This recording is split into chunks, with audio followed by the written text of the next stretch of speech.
Hi everyone, my name is Vanessa Gonzalez Garcia, and this is my Gold Award project titled Financial Literacy for Latinos. And in today's video, I'll be going over the budgeting presentation in English. So if you want the Spanish version, you can check that out in a separate video. So let's begin. So, a brief introduction about myself. As you know, I'm Vanessa, and I go to Centennial High School in Maryland, and I'm currently in 12th grade. And so I moved here from Mexico to the United States 8 years ago. And growing up, I noticed there wasn't many resources in both English and Spanish. So for my Gold Award, my vision was to create, like I said, a resource that some people grow up like me can have it, and so they can, use it, and hopefully it will change their lives and make them more educated on financial literacy. So now let's begin. So just a question for thought before we begin is what is the most recent thing you've bought? And it's gonna be anything, maybe like whatever you just bought for food or clothing or anything like that. So this is just for you to think on the things you're buying. And so before we begin the presentation, this is a disclaimer just that this presentation is only for educational purposes only, and I'm not certified in finance or a certified financial analyst or anything, but this is just to educate and hopefully so you guys can learn more about budgeting. And so in this presentation, what we'll discuss is firstly the basics of budgeting. Then we're gonna go into the needs versus wants. Then finally, we're gonna go into making a budget. And fourthly, we're gonna do a fun Loteria activity. So let's begin with that. So now we go into the basics of budgeting. And before we start, we're gonna go into the importance of budgeting because you really always want to have a so what for everything. So in this case, this is like our so what. Like, why do we want to know about budgeting? So let's begin.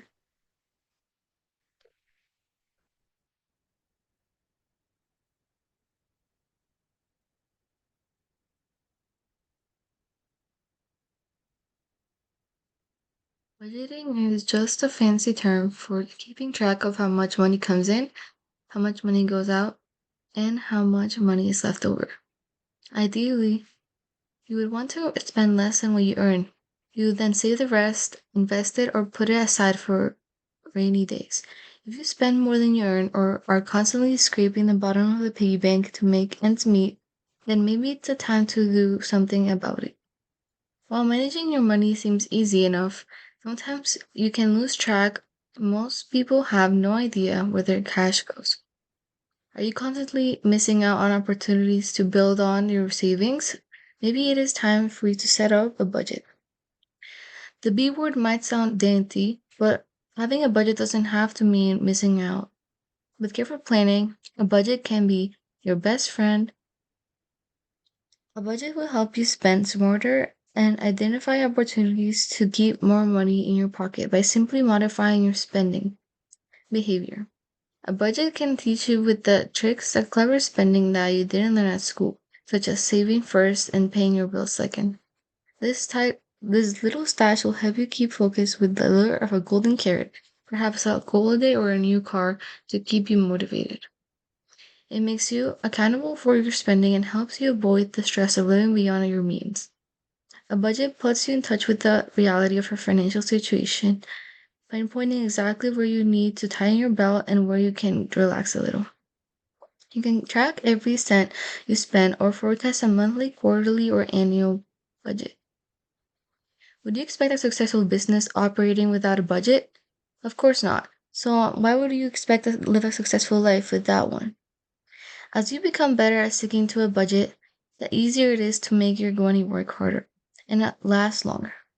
Get yourself some expert advice to help set a budget. After all, money enables you to choose how you want to live. So why not learn to spend it wisely? So yeah, that video just kind of importance of budgeting and stuff. And so now we're gonna go into what is a budget, and they mentioned it a little bit in the video, but and then again I'm gonna restate it. And so a budget is a spending plan of how your income will be spent, and this can be weekly, monthly, yearly, or whatever time frame you want it to be, and whatever helps you the best. And so some vocabulary for this is for this information and later things we're going to go into. One of the vocabularies we have is income. So income is total amount of money earned or received. And as you can see, I put a picture of someone with like their money, their paycheck, whatever that is. And so paycheck is just if you have a job, your paycheck is how many money you're getting. And so then we have expense, which is any money spent to get something. And this can be like shopping or, you know, buying a hair, getting a haircut, you're buying service. So in this picture, I put a girl and she's holding a shopping bag. So in this case, her expense was or shopping, whatever she shopped. And then we have two types of expenses for a budget. We have fixed expenses. So this is can be rent, which is something that doesn't change, and then student loans. So it's also something that doesn't change very much. Once you, for example, once you finish college, you have a set amount of student loan payment that you have to repay. And it's not like gonna change very drastically. It's gonna stay the same. But then we have flexible expenses, which is something that does change from month to month, year to year, or so on. And this can be movies or miscellaneous activities. And like I said, this can change a lot or not much, but usually it does change as your budget grows or goes on time. And so then we have savings. So savings is money you keep to choose, you choose to keep. And in case of an emergency, and it can usually be in case you need it for an emergency or a goal. For example, you can save for a new bicycle or a new camera. Or if in case something happens to you, like you broke a bone, you need to obviously buy the hospital bills or anything. So that's why you use your savings for mainly. And yeah, like I put they put in medical emergencies or new clothes. So if you have any questions by this point, you can put it in the comments below and I'll try my best to answer it. But now we're gonna move on into needs versus wants, which is very important to making your budget. So first, we're going to start with needs, and needs are essential for survival in a healthy life, and it's very difficult to live and stay safe without them.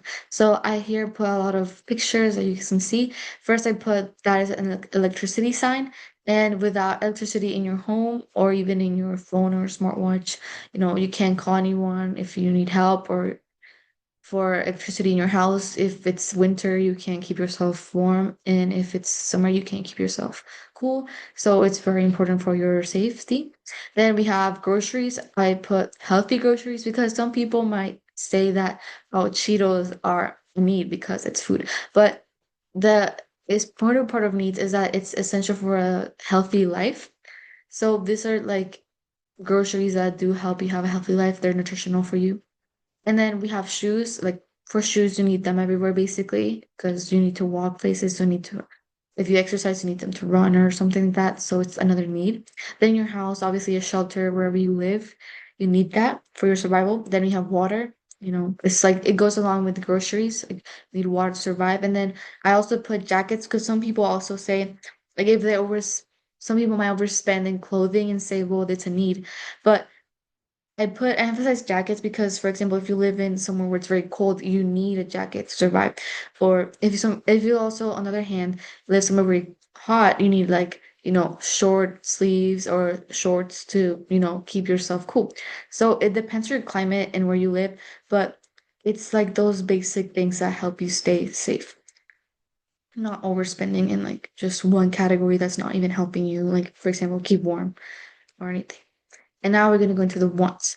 So these are things that you do not need for your survival or our survival, and they add comfort or pleasure to our lives. So here I put a lot of images too. I put Roblox. So some people, or it can be any video game, and they use gift cards or they buy the in-game currency, and that is something we don't need to survive. It's just for entertainment. Then I put Dunkin' Donuts, and some people might debate this because they say they need their coffee, but it can also be like, just any type of bakery or sweet. Like you don't need those to survive. Those aren't very healthy. Like I remember I put groceries that are healthy, like tomatoes or bread. But usually Dunkin' Donuts or other brands of that sort that sell coffee or sweets, those aren't necessarily needed to survive. Like, we can go to live without them, a healthy life without them. And then we have Cheetos. Again, I already kind of explained why those aren't needs. Then I also have an iPad. So people might need iPads for their like job or something that's different, but I'm saying this just for entertainment purposes only. It's usually a want. Then also Netflix is a want, like I said, unless you need it for your job or if you like do film studies and maybe, but usually this is an want, it's something just to bring us entertainment and just to watch. And then Mario Kart goes on regular Roblox is just to keep us entertained and to have fun. And so, why do they matter, the needs and wants? It's important for us to know these and why they matter because it helps us see balance and it helps us to limit the money, limited money, and it helps us to realize that limited money does require balance because we can't just go all in wants, all in needs. We do have to have a little mix to have, our lives.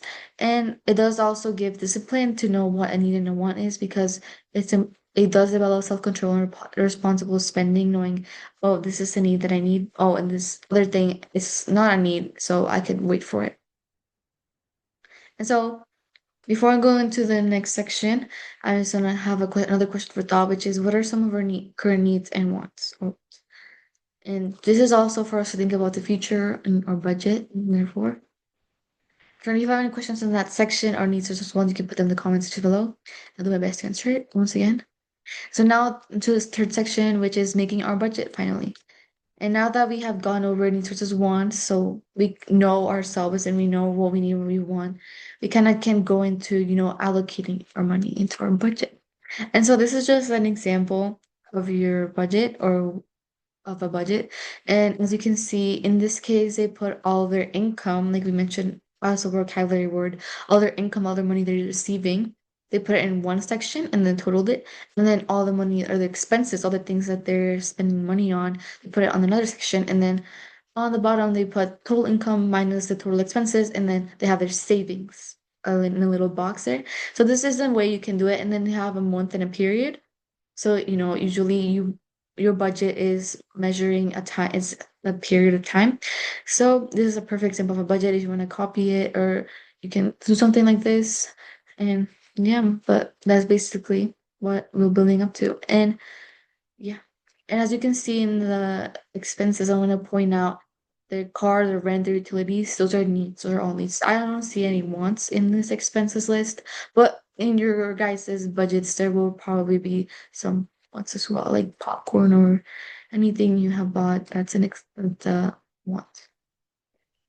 And so now that we go into like making your own budget, these are some plans that can help you make your budget. So first we have the 50-30-20 rule, and that's 50% of your budget goes into needs, 30% goes into wants, and 20% goes into savings.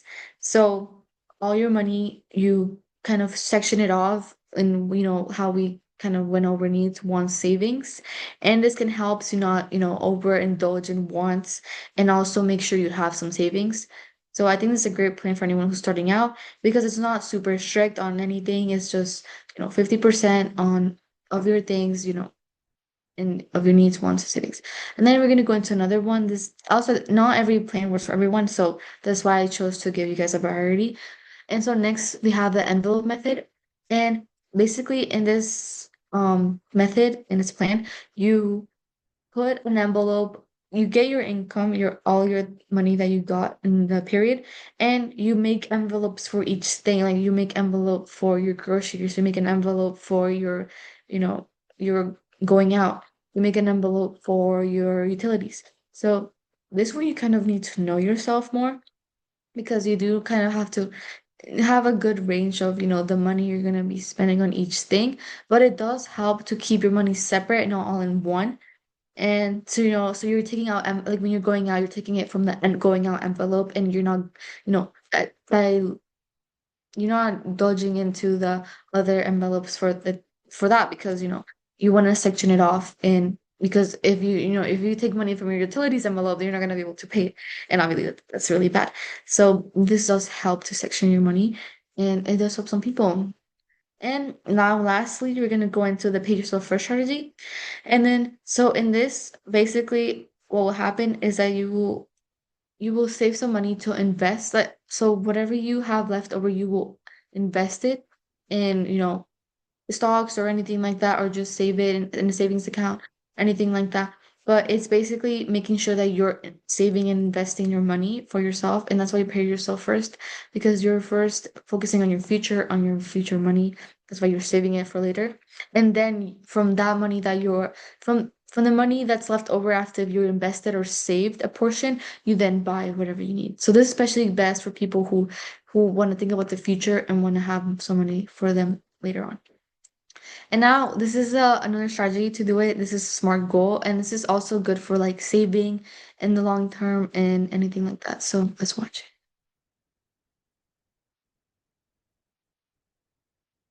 Goal setting is a powerful tool in increasing productivity. In fact, setting goals can increase your productivity by 11 to 25%. But actually, setting and working towards goals can be challenging. So let's get smart about goals. S. Specific. Ask yourself what you want to accomplish. And most importantly, why. M. Measurable. Are you able to tell when you reach your goal? A. Attainable. Goals should be stretched you so you feel excited, but within your current ability. R. Relevant. Set goals that are going to positively impact your life. Does this goal fit in with your other life's goals and dreams? T. Time based. A goal with a time deadline will create a sense of urgency and give you the energy you need to complete it. Finally, once you achieve your goal, it's time to celebrate and set the next goal.